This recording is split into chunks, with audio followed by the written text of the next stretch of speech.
Hello friends, कैसे हैं आप लोग। उम्मीद है आप बहुत अच्छे होंगे। हम लोग पढ़ रहे थे मुद्रास्फीति का प्रभाव, जिसमें से हमने आप लोगों को पूरा चार्ट ही दिखाया था कि मुद्रास्फीति के प्रभाव से किसको लाभ होता है और किसको हानि होती है। तो यहाँ पे उसका फुल एक्सप्लेनेशन हम दोनों लोग देखेंगे कि आखिर किस प्रकार से जो है जिसको लाभ होता है तो किस प्रकार से होता है और हानि होती है तो किस प्रकार से होती है। तो पहला पॉइंट हम लेके चल रहे हैं उत्पादक वर्ग को।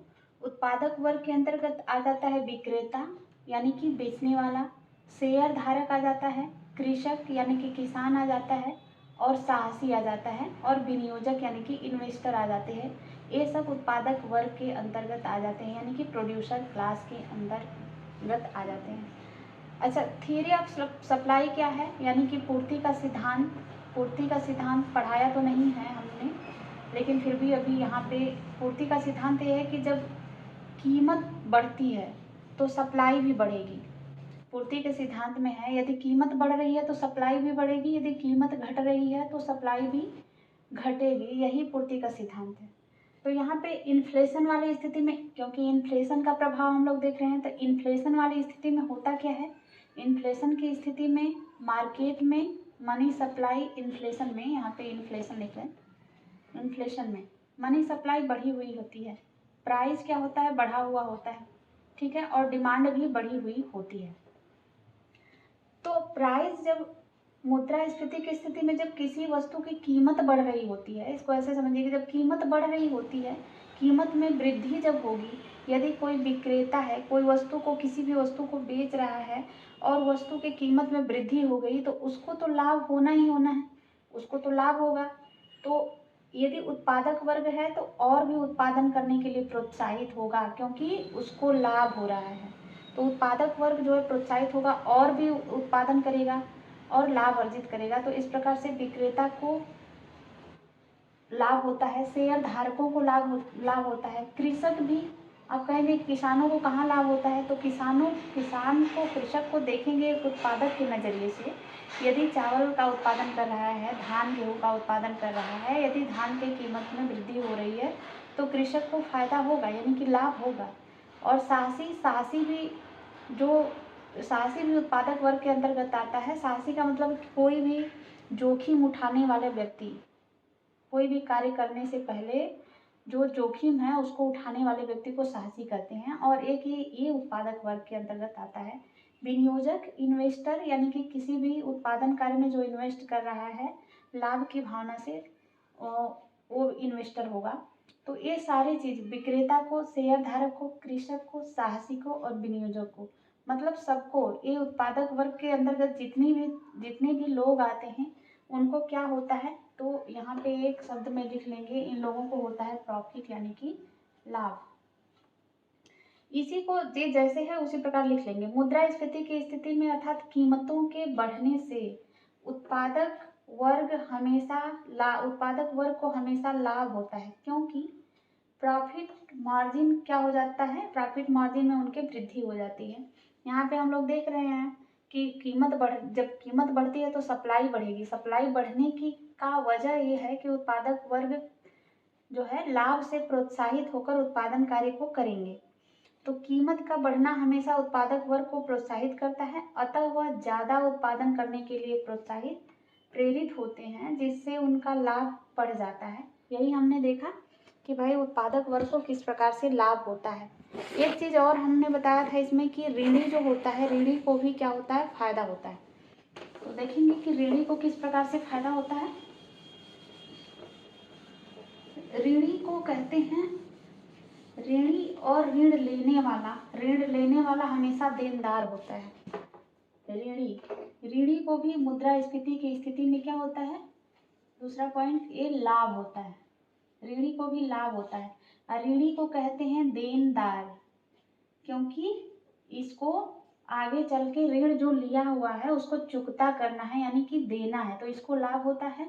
और ऋणदाता होता है, ऋणदाता को कहते हैं लेनदार, क्योंकि इसको ऋण लेना है, बाद में जिसको दिया है उससे लेना है, तो इसमें कहेंगे लेनदार। इसमें कंफ्यूजन क्रिएट नहीं करिएगा। और इनको होती है हमेशा हानि। तो इनको हानि कैसे होती है और ऋण लेने वाले को लाभ कैसे होता है, इसको देखेंगे। तो एक सूत्र आता है, सूत्र होता है वास्तविक ब्याज दर। वास्तविक ब्याज दर बराबर होता है सामान्य ब्याज दर। सामान्य ब्याज दर माइनस होता है मुद्रास्फीति की दर। मुद्रास्फीति की दर, ये होता है वास्तविक ब्याज दर बराबर। तो वास्तविक ब्याज दर बराबर सामान्य ब्याज दर माइनस मुद्रास्फीति की स्थिति। मान लीजिए जब ये ऋण ले रहा हो, ऋणी जब ऋण ले रहा हो, तो उस समय सामान्य ब्याज दर मान लीजिए कि 10% रहा हो, और वर्तमान में उस टाइम जब उसको देना है तो मुद्रास्फीति की जो दर है, मुद्रास्फीति की दर भी 10% है। तो यहाँ पे वास्तविक ब्याज दर क्या हो जाएगा? वास्तविक ब्याज दर बराबर वास्तविक ब्याज दर हो जाएगा 10 माइनस 10 बराबर 0 हो जाएगा, तो 0%। तो इस प्रकार से ऋणी को क्या होता है? लाभ होता है, क्योंकि उसके वास्तविक ब्याज दर में कमी हो जाती है। इसी पॉइंट को हम लोग लिख लेंगे, क्योंकि वास्तविक ब्याज दर में क्योंकि मुद्रास्फीति के कारण, लिखेंगे मुद्रास्फीति के कारण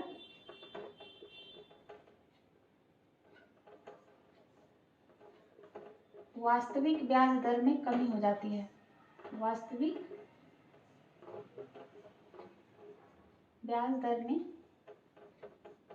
कमी हो जाती है। इसके कारण क्या होता है? इसके कारण ब्याज कम मिलता है ऋणदाता को। ऋणदाता को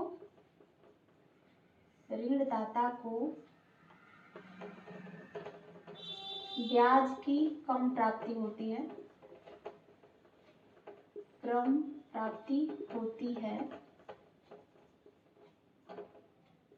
इसलिए लेनदार अर्थात ऋणदाता को हानि होती है। इसको एक ऐसे भी समझ सकते हैं कि मुद्रास्फीति की स्थिति में क्या होता है? मुद्रास्फीति की स्थिति में मनी सप्लाई बढ़ी होती है। मनी सप्लाई बढ़ने की वजह से जो मनी की जो वैल्यू है, मुद्रा का जो मूल्य है, उसमें कमी आ जाती है।